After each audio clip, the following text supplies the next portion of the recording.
तमाम मुद्दों पर बातचीत करने के लिए इस वक्त हमारे साथ अभिजीत सांगा जी हैं। जानेंगे सर, कल सपा में एक बड़ी बैठक हुई है, ब्राह्मणों की बैठक हुई है और ब्राह्मण काफ़ी ज़्यादा नाराज़ नज़र आ रहे हैं भाजपा से, ऐसा अखिलेश यादव खुले मन से कह रहे हैं। देखिए, ब्राह्मणों का मत अखिलेश यादव नहीं बता सकते हैं। ना अखिलेश यादव उनके बारे में अपने विचार रख सकते हैं। वो विचार तो ब्राह्मण समाज समय समय पर अपने मतदान के माध्यम से करता रहता है। 2014 से 2026 आ चुका है। अनेकों चुनाव हुए, देश में अन्य प्रदेशों में भी चुनाव हुए।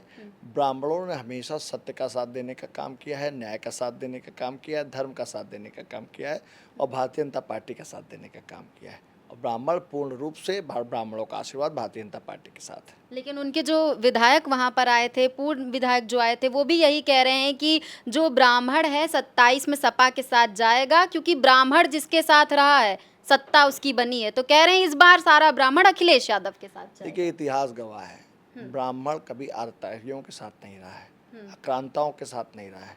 ब्राह्मण हमेशा सत्य और न्याय के साथ रहा है और ब्राह्मणों ने कभी भी समाजवादी पार्टी का सहयोग और समर्थन देने का काम नहीं किया है। जब जब भारतीय जनता पार्टी ताकत में रही है या ताकत में लाने का काम ब्राह्मण समाज ने किया है। लेकिन सर, कहीं न कहीं यूजीसी के आने के बाद से शंकराचार्य के साथ जो घटना हुई, थोड़ा-सा तो था मन में। कतई नहीं है। ब्राह्मण समाज देखिए बुद्धिजीवी वर्ग है, समाज को लीड करने वाला वर्ग है, समाज को सुरक्षा और संरक्षण देने वाला वर्ग है। ब्राह्मण समाज ने ये भी देखा है कि किस तरह गरीब सवर्णों को आरक्षण देने का काम भी भारतीय जनता पार्टी ने किया है। यूजीसी एक विषय रहा जिस पर माननीय सुप्रीम कोर्ट के माध्यम से स्टे लगा हुआ है। आगे प्रक्रिया बढ़ती रहेगी, जो न्याय संगत होगा वो काम होगा। सर, आम आदमी पार्टी के संजय सिंह जो सांसद हैं, उन्होंने भी आज एक प्रेस वार्ता की है और भाजपा को घेरने का काम किया है। जमकर उन्होंने भाजपा के घोटालों, पेपर लीक, तमाम मुद्दों पर बात किया और सबसे बड़ा जो चर्चा का उनका विषय था, वो ये था चंदा चोरी। बोल रहे हैं एफआईआर होनी चाहिए। भाजपा क्यों नहीं कुछ कर पा रही है? देखिए, एसआईटी जांच हो रही है और उसमें जो भी दोषी होगा वो बख्शा नहीं जाएगा। और ख़ास तौर पे वो लोग बात कर रहे हैं जिन्होंने भक्तों पर गोली चलवाने का काम किया है, जो नहीं चाहते थे कि अयोध्या में राम मंदिर बने। आज वो राम मंदिर की चंदा चोरी की बात कर रहे हैं। निश्चित रूप से योगी की सरकार प्रदेश में है, देश में मोदी जी की सरकार है। जो लोग भी इसमें दोषी पाए जाएंगे उन पर सख्त से सख्त कार्रवाई होगी। आपके ही पार्टी से हैं, देखा जाए तो राजभर और अखिलेश यादव में ट्वीट वार क्या चल रही है? कब ये रुकेगी?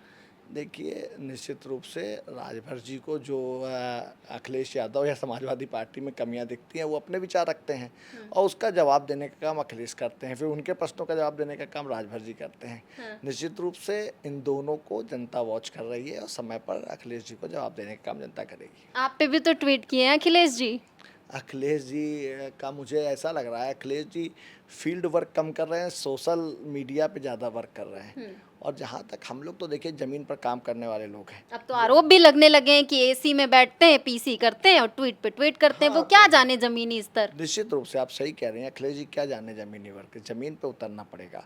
वो मुलायम सिंह जी के बेटे हैं। मुलायम सिंह जी को अगर धरती पुत्र कहा जाता था तो उसी आधार पर जमीन पर उतर करके कुछ काम करके एक वो थे जिनको धरती पुत्र मुलायम, और एक ये अखिलेश यादव हैं जो जमीन पे नहीं उतर रहे हैं। काफी आरोप लग रहे हैं इसको लेके भी। इनका इनका देखिए, जमीन पर वही नेता उतर पाएगा जिसने जनता के लिए कुछ किया होगा। वही सीना चौड़ा करके जनता के बीच में घूम पाएगा जिसने जनहित में कुछ कार्य किए होंगे या जनता को अपने कार्यों के माध्यम से अच्छे संदेश दिए होंगे। सर, ट्वीट के बारे में बता दीजिए थोड़ा। ट्वीट देखिए कुछ नहीं है, वो एक विषय था। और निश्चित रूप से जब मैं क्षेत्र में घूमता हूँ, अधिकारियों की, कर्मचारियों की शिकायतें सामने आती हैं तो उन अधिकारियों को डांटा भी जाता है, समझाया भी जाता है, लताड़ा भी जाता है और कार्रवाई भी की जाती है।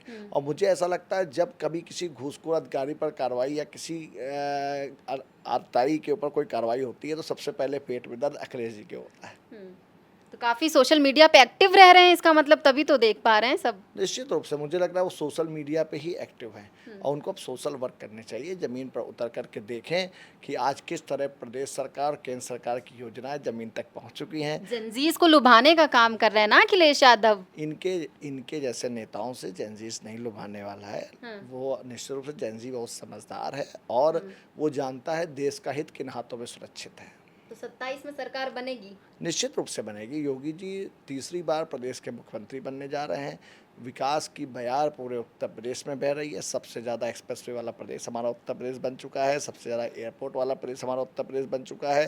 कानून व्यवस्था का उदाहरण पूरे देश में उत्तर प्रदेश के लिए दिया जाता है। ईज़ ऑफ डूइंग बिजनेस में हमारा प्रदेश आगे बढ़ रहा है। निश्चित रूप से उत्तर प्रदेश में आज योगी आदित्यनाथ जी की वजह से हम लोग अपने गर्व की अनुभूति करते हैं। आप सुन रहे थे हमारे साथ अभिजीत सांगा जी को। फिलहाल के लिए बस इतना ही। आप देखते रहिए रेडिंग। मैं हूँ आपके साथ श्रेया शुक्ला, कैमरा पर्सन समीर अख्तर के साथ, लखनऊ।